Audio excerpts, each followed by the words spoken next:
The lord. ఈ దిన వాగ్దానము.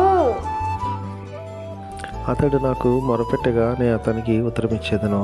శ్రమల్లో నేను అతనికి తోడై ఉండేదను. అతన్ని విడిపించి అతన్ని గొప్ప చేసేదను. 91వ కీర్తన 15వ వచనము. ఈరోజు దేవుడు ఏమని వాగ్దానం చేస్తున్నాడంటే, మనం ఎప్పుడైతే ప్రార్థన దేవునికి చేస్తామో మన యొక్క మొర ఆలకిస్తానంటున్నారు. అంతేకాకుండా మనం శ్రమల గుండా వెళ్తామో ఆ శ్రమల్లో కూడా మనకు తోడుగా ఉంటానంటున్నారు. ఎందుకంటే మనము ఆ శ్రమల వలన మన జీవితంలో దేవుడు మనకి అనేకమైన పాఠాలు మనకి నేర్పుతారు. సో కాబట్టి ఈరోజు మీరు శ్రమ గుండా వెళ్తుంటే భయపడకుండా దేవుడు మీతో ఉన్నారు.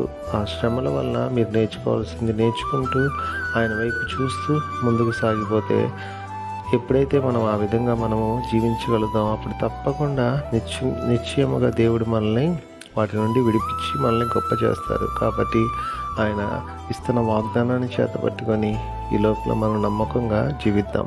అటువంటి కృప దేవుడు మనందరికి అనుగ్రహించును గాక. ఈ వాగ్దానము మనందరి జీవితంలో నెరవేరును గాక. ఆమేన్.